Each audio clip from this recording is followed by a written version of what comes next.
This episode of Warchant is sponsored by McMahon Cove Gilly. You can find them on Facebook, Instagram, and TikTok. Let's get into some hard asses you played with stories, because Chad brought one up, and I'll tell him what happened. I don't think you said it on the air with Doug and them before practice every day. That's good stuff. Yeah, that's a good story. So yeah, that was my first experience varsity football, right? So I know at some point eventually got to where ninth graders weren't allowed to move up, but we were allowed to in the 89 season. So that was my first year at North Jackson, ninth grader. Doug Goins is kind of the staple of that team, right? Just tough guy. God almighty, he was so tough. He was all right. So strong. And I know you guys remember Coach Lawley telling that story about his hand being all mangled when he had that accident and all that stuff. I vividly remember standing behind, and it was working out first team defense, and Doug only played fullback on the offensive side. And I remember his hand being mangled like that. This is in practice. This ain't in the game. This is in practice, and Coach Thomas is trying to get him to get out. Like, get over there and sit. You're hurt. We got to have you for the game or whatever. No, we got to work out this first team D. They got to be tough. They got to stop somebody that's tough and run the ball for 3 straight hours against them, if that's what it meant. That's just the kind of guy he was. He's one of them guys to me that y'all talking about passing the eye test. Doug Goins kind of one of those guys for me. But the story that Jeff's talking about, I will never forget it. The very first practice when we move up, we go out there and, you don't know what's going on. You start seeing guys line up for stretches or whatever. And this went on every single, to my knowledge, I don't ever remember it not happening. Every single practice from the time I moved up, Cal Marshawn would be on the field already up near the front because he's a junior or whatever he is. Doug's a senior. And it was just like, it was Cal versus Bulls, what they called it, because we called him Cal and everybody called Doug Goins Bull. And it was the signature thing for practice every day.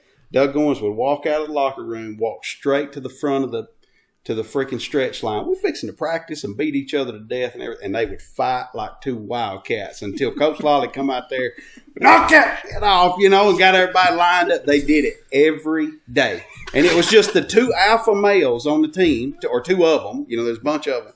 But it was just, I'm going to see if you as man enough as you were yesterday. And it was every single day. And I'm like, man, that's great. It was.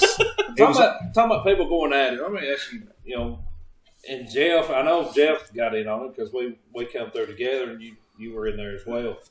We used to have times we go back on those mats. We had those, oh my God! Stick. Did y'all get in on this? Yes. Man, you're talking about some dadgum battles. That was some fun stuff. They got intense too. It was fun, but yes, not also traumatic. But yeah, it's fun. I always enjoy sometimes that. you man. I don't think there's anything that 90 team liked any more than picking up freshmen and sophomore and carrying them in there on that mat and toughening them up. Like it was their job. Like when we leave this thing, we're gonna leave a legacy of tough kids. Oh, I see some of the stuff on TV now about hazing and stuff. Oh my God! Y'all think that's hazing? Yeah, man. I won't ever forget being on the sidelines, and this is how serious these guys were about winning. You're a sophomore. You ain't gonna sniff the field more than likely, or whatever, unless we get up by 40 and all that kind of. We'd be winning by. I mean, they had a bunch of shutouts that year. They were really good, just dominating everybody. And we're up 28-0 or whatever, and we just be a couple sophomores on the sideline, just. Telling some kind of joke about something, and Michael Buchanan or freaking Brandon Champion or somebody just yank you up.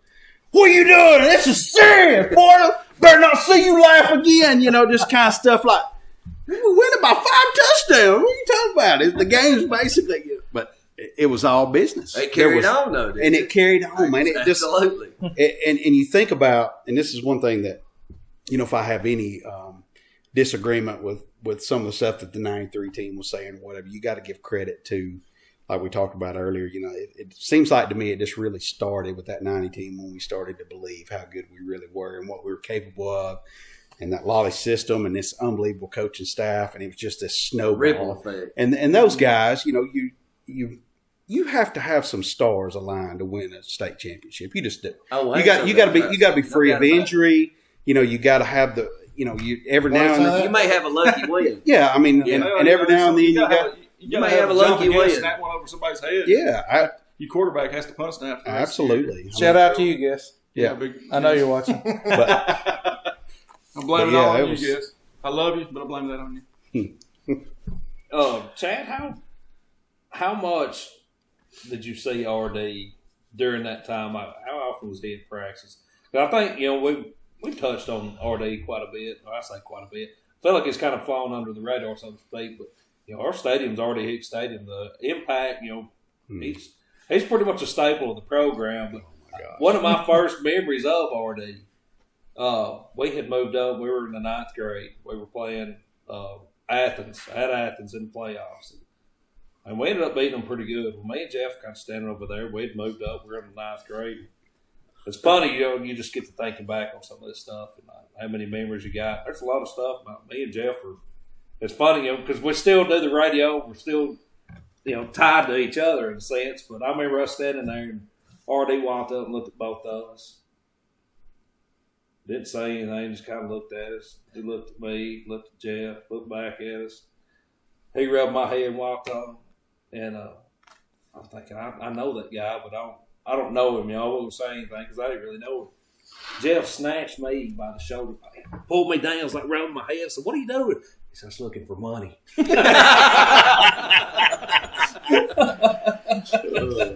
I remember Chief pulled me and Jeremy out of class one time in high school, and he said, "RD needs a couple boys to come down and move some desks or something down at the office."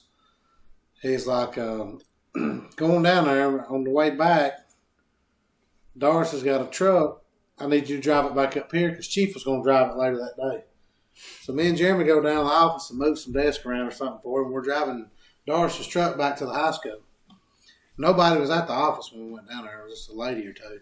So on the way back, I'm driving Doris's truck, and Jeremy's in the passenger side. Well, I grabbed Doris's hat and put it on like him.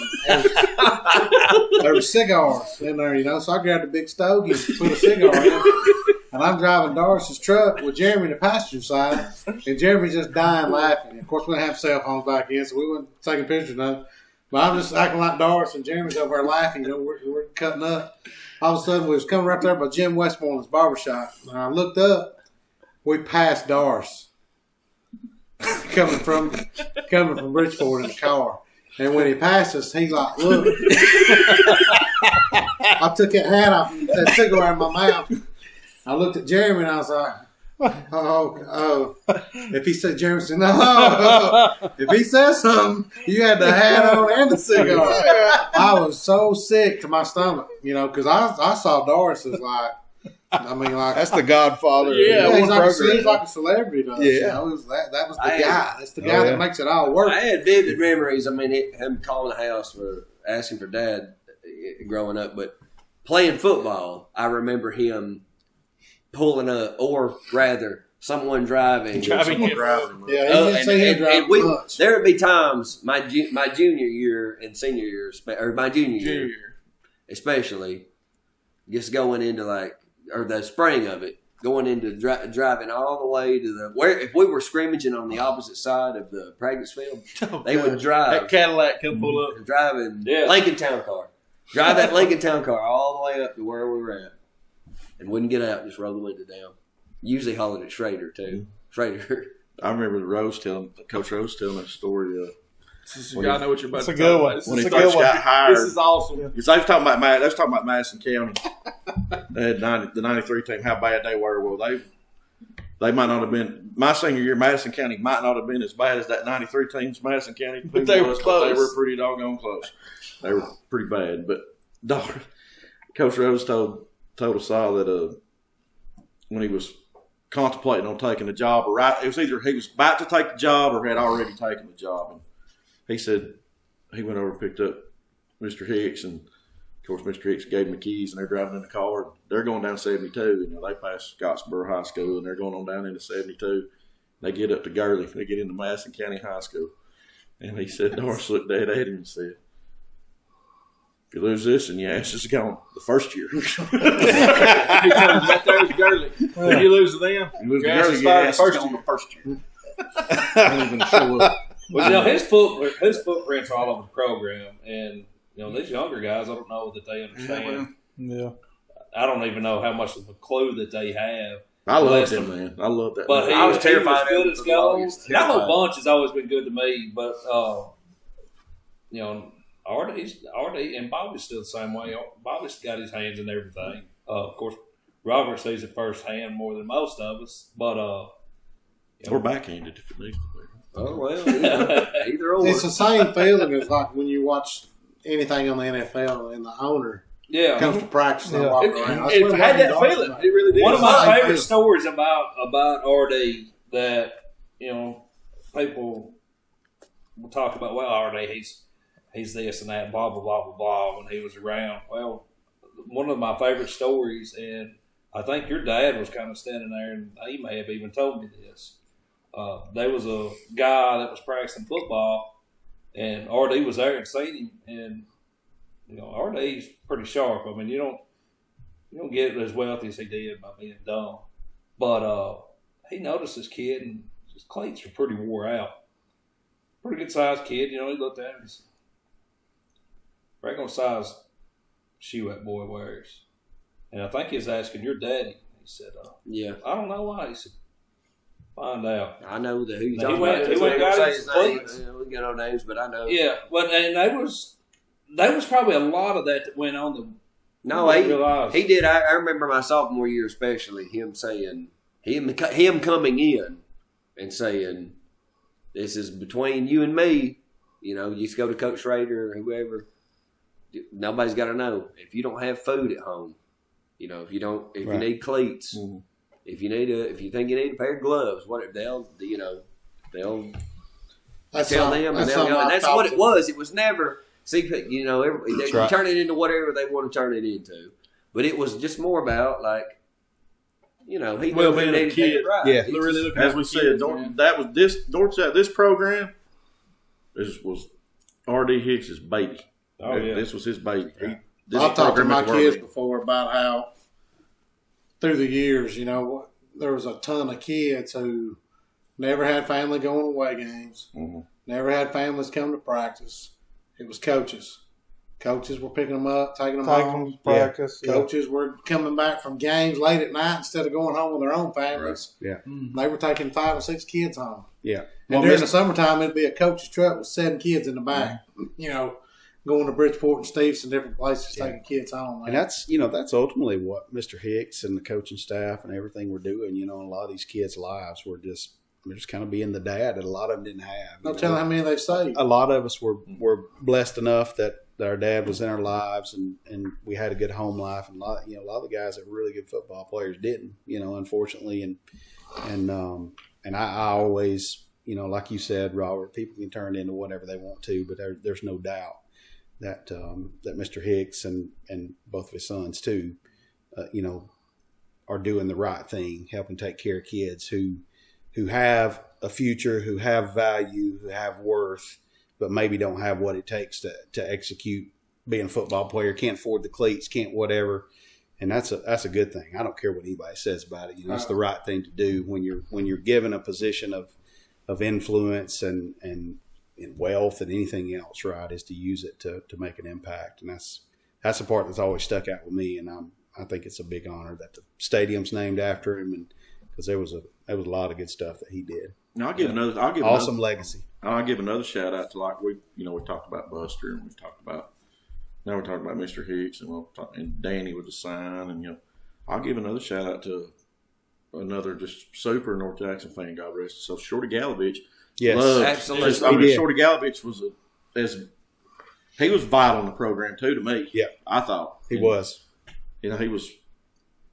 North Jackson meant the world to him too. Ever present. Mm-hmm. Never missed a game. Y'all talked about my daddy earlier doing the Chief deal. Nobody ever prodded Daddy to do it. It just happened. We just loved the school so much and kind of fell into it doing it. I remember one time, and it was cool having Daddy out on the field and stuff, which I didn't get really pay attention to him a lot during games because you just so focused on the game. I remember one time, I think it was our senior year, we played Appleton at home. I remember this. I scored a touchdown on the railroad track end of the field in the back little corner route. So I catch the touchdown, and the news, for some reason, the news was there that night. I don't know why. We were playing Alvarez. It wasn't a big game that night, but I caught the touchdown pass, and when I caught the ball, I flipped it to the ref, and I turned to run to the sideline. And right when I turned to run to the sideline, I felt something and looked down, and Daddy's spear. He was standing there watching me, and he was watching the referee. As soon as they signaled touchdown, he fired up, so he threw that spear. And I turned and ran, and that spear went right through my leg. Buried up in the ground, and I jumped, kind of jumped it. And I remember looking back at it like, damn. And when I get to him, he's like, that's what I'm talking about, Jeffro. And I went by him, and I was thinking, damn. You nearly killed me. You could have impaled me. And after the game, went home that night, and of course, it was Mom and Dad was like, it's going to be on the news. The news is on. I was like, well, watch it, because Daddy about took my damn left leg out with that damn spear. It's in the bowl. Main artery. It's Like main artery. He's like, oh, no, I didn't. Sure enough, you watch, boy, he ran back through his whole. Hell, he dug it up in the ground that day. I remember, I could feel it. I felt it go by my leg. Hey, my dad. I used to love when they would talk about, because, I got to coach Lauren in softball, Kevin's daughter, and Warnie was at the ball game one day. We was sitting out there, and he was talking about the time that he said, here I am sitting here watching a softball game. My granddaughter's playing a softball game. And I used to throw a spear right through their ass every chance I got. And he said they'd call in and be like, they call Chief at school, like, tell him not to throw that spear in that ass. Tell him not to throw that spear in that ass. And he was like a heel in wrestling. He'd be out there doing everything. He couldn't make them so damn mad. They couldn't stand it. He'd take that spear, though. He'd throw it right through that ass. He said Daddy was jawing the officials one game, and he got fired up. Daddy just kept getting closer and closer to the field. Well, finally, Daddy ended up stepping on the field a little bit, getting on the officials. And he said, Coach Lolly walked that way down there to him and said, you better not get no damn penalty, Warnie. We're going to have problems. You remember the basketball game? Was it the night the lights went out when we beat Scottsboro at home? Y'all seen that? Oh, Daddy got into it that night. Oh, but that's what I was about to say. With the student section from Scottsboro. Cookston. Yeah, I remember that. They was talking some Let's shit. go, Man. That was awesome. Warnie was fit to be tied, son. He was ready to do some damage. I tell you what, that was an intense game. Oh, that's Sean awesome. Gothard played. Sean Gothard. Sean Gothard and Greg Broadbait, an Alabama basketball player, look like me. Hold on, now you're going to talk about Greg Broad. This being a football program. Let's talk about that Greg Broad at Buckhorn. Oh, yeah. They had the Robinson kid going on. Oh, yeah, Brandon Robinson 6'6" receiver. Greg Brown's like what, 5'8"? 5'8", 5'9". I remember going into that. Coach Lawley said, Greg, we're just going to find out what you got. Man covers. He locked that dude up. Man covers. They're throwing him jump balls in the back corner. Greg's batting every one of them down. Up. Greg's knocking them away from him. Like, not tonight, big boy. Greg had never played football. Never played till junior year. He was an athlete. Let me tell you how athletic he was. Several years after we were in school, we all went down to Plantation Point one day to play golf. Greg's like, I don't play golf, but I'll come. He had on some Timberlands. Yeah. Had on some Timberlands and some shorts. And we all tee off on on number one. And Greg's on the phone. We're like, Greg, it's your turn. He's like, all right. He's like, what do I do? He's on the phone. He walks over and puts his ball down. He's like, how do I hold this club? And he's got talking the whole time on the phone. He was like, have y'all already hit? We were like, yeah. So he's got the phone holding with his head. Smokes one. Second best ball out of everybody. Right down the middle. Just you couldn't have walked it out there and placed it any better. Said, yeah, I'll go from right here. I'll tell you what. And he come back and he's like, if he had played 4 years of football prior to his junior and senior year, he was pretty dang good, but he would have been a lot. Well, I think with some polishing, Greg could have been our tailback. Oh, no doubt. He started playing tailback toward the end. If you hadn't tuned in, we didn't have a tailback. Athens, they beat us 49-26. He had 8 carries for 111 yards in that game. I'll tell you one thing he done. This is a funny story, too. When he was playing basketball at Northwest Shows, we were going to Jackson. I can tell you something he's doing English class, too, but that's off the record. But he called Scott Talley on the phone. We were sitting at the apartment, and they were playing Gaston State. We were sitting down there, and he said, y'all got any basketball shoes? And we were like, he's on the bus going to the game. And we was like, basketball shoes. Tally's like, yeah, I got my ones from when I was playing high school ball at North Jackson. Like 98 shoes. And he said, well, I left my basketball shoes at the game. He said, Coach, he's on the phone while everybody's on the bus. He's like, Coach, already don't like me. He said, I need some basketball shoes. And so we go to the game. Tally takes in them old 98 Nikes that we was wearing in high school. And Greg walks over in the warm ups. He's got nothing with socks on. He runs over and gets him shoes. And he puts them on and goes out there and down there has a triple-double in those shoes. Who in the world goes to the game without their stuff? He laughed and he forgot them, I guess. Who would ever do something like that? Yeah. I can't think of anybody. Old Sack went down to Albertville for a B-team game, got down there and didn't even have his damn helmet. Oh, Albertville had gosh. to loan him a helmet, then he had the game of his life. You had to wear an Albertville helmet? For about 2 quarters. Do you remember when Carlton bought his own shoes and he come in there with them high-top ponies on? They had the same cleats as a McGregor turf. Yeah. Coach Lally was sitting there whiskey cigar. Coach Lally said, what the hell are them? I mean, they had this high top and they had a damn tongue. The tongue was huge. The tongue went almost to his kneecap. Yeah. He said, let me see the bottom of it. He had them. He said, take that shit off. They had worse than bottoms than anything. Hey, but what? But was he wearing them when he hit that boy at Hueytown?